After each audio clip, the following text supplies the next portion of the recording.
নমস্কার বন্ধুরা, শাইনিজ কিচেনে আপনাদের সকলকে স্বাগত। আশা করি আপনারা সবাই ভালোই আছেন। আজকে আমি বানাতে চলেছি কাঁচা কলার খোসা চচ্চড়ি। কাঁচা কলার খোসা ফেলে না দিয়ে এইভাবে একবার রেসিপিটা বানিয়ে দেখুন, খেতে কিন্তু অপূর্ব লাগে। তাহলে বেশি দেরি না করে আজকে রেসিপিটি শুরু করা যাক। চচ্চড়ি বানানোর জন্য আমি প্রথমে নিয়ে নিয়েছি আলু, গাজর, কুমড়ো, ক্যাপসিকাম আর মটরশুঁটি। নিয়ে নিয়েছি কাঁচা কলার খোসা। কাঁচা কলাটা আমি সিদ্ধ করে খোসাটাকে এইভাবে ছাড়িয়ে টুকরো করে নিয়েছি। 1 চামচ কালো সর্ষে, 2 চামচ সাদা সর্ষে এবং কতগুলো কাঁচা লঙ্কা নিয়ে নিয়েছি। এটার আমি একটা পেস্ট তৈরি করে নেব। এরপর গ্যাস অন করে আমি কড়াইয়ে সর্ষের তেল গরম করতে দিয়ে দিয়েছি। তেল গরম হয়ে এলে আমি কুমড়ো আর গাজরের টুকরোগুলোকে ভালো করে ভেজে তুলে নেব। আমি ভাজার সময় এতে কিছুটা লবণ আর হলুদ অ্যাড করে দিলাম।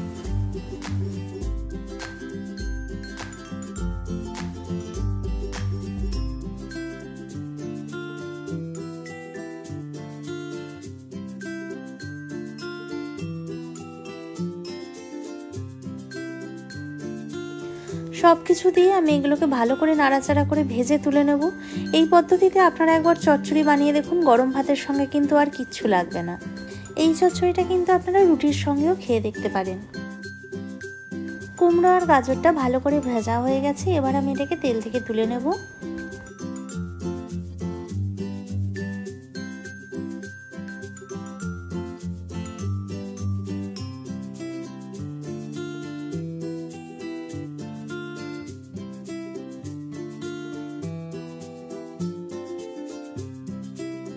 এরপর কড়াই আরেকটু সর্ষের তেল অ্যাড করে আমি দিয়ে দিলাম কালো জিরে আর শুকনো লঙ্কা।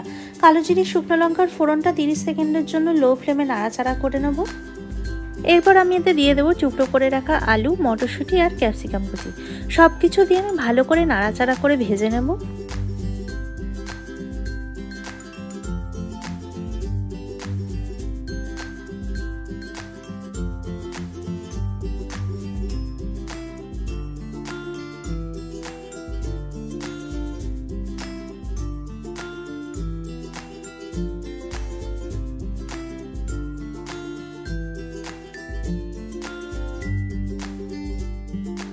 সবকিছু ভালো করে ভেজে নেওয়ার পর আমি এতে অ্যাড করে দিলাম নারকেল কোড়া। নারকেল কোড়া কিন্তু এখানে দিতেই হবে। নারকেল কোড়াটাই কিন্তু এই রান্নার মেন উপকরণ। সবকিছু দিয়ে ভালো করে নাড়াচাড়া করে একবার ভেজে নেব।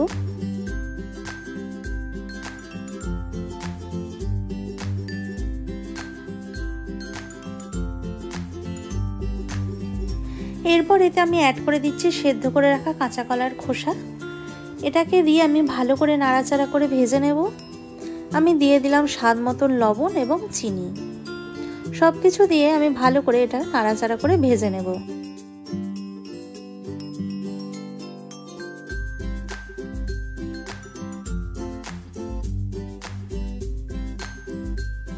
এই সময় আমি অ্যাড করে দিলাম 1/2 চা চামচ হলুদ গুঁড়ো আর 1/2 চা চামচ জিরে গুঁড়ো। এগুলো দিয়ে আমি ভালো করে নাড়াচাড়া করে মিশিয়ে নেব। মশলাটা ভালো করে মিশিয়ে নেওয়ার পর এতে আমি অ্যাড করে দিচ্ছি সর্ষে আর কাঁচা লঙ্কার বাটাটা। পেস্টটা দিয়ে গ্যাসের ফ্লেমটা লো রেখে আমি ভালো করে নাড়াচাড়া করে মিক্স করে নেব। প্রয়োজনে অল্প করে জল অ্যাড করে দেবো যাতে তলায় লেগে না যায়। এইভাবে আমি ভালো করে নাড়াচাড়া করে মিশিয়ে নেব।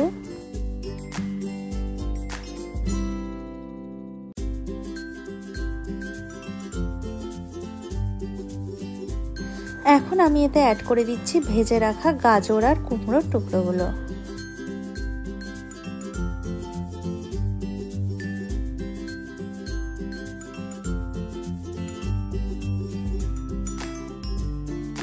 দিয়ে দিচ্ছি বিউলির ডালের বড়ি।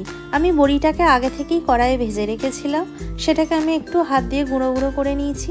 এগুলোকে আমি এতে অ্যাড করে দিলাম। বড়িটা কিন্তু দিলে চচ্চড়ির টেস্টটা কিন্তু আরও ভালো হয়ে যায়।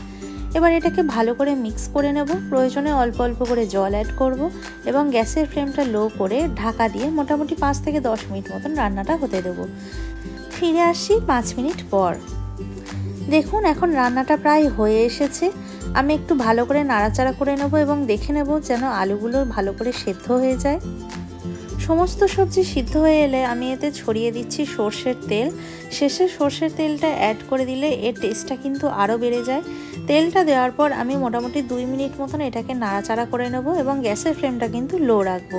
এবার আমি এটাকে ঢাকা দিয়ে গ্যাসের ফ্লেমটা বন্ধ করে গরম গরম ভাত বা রুটির সঙ্গে সার্ভ করে নেব। আজকের এই ভিডিওটা আপনাদের কেমন লাগলো আপনারা প্রত্যেকে অবশ্যই কিন্তু আমাকে কমেন্ট বক্সে কমেন্ট করে জানাবেন। যদি ভালো লেগে থাকে তাহলে লাইক, কমেন্ট অ্যান্ড শেয়ার করে দেবেন এবং আমার চ্যানেলটিকে অবশ্যই সাবস্ক্রাইব করে পাশে বেল আইকনটিও প্রেস করে দেবেন। সকলকে ধন্যবাদ। সুস্থ থাকবেন, ভালো থাকবেন। দেখা হচ্ছে পরের ভিডিওতে।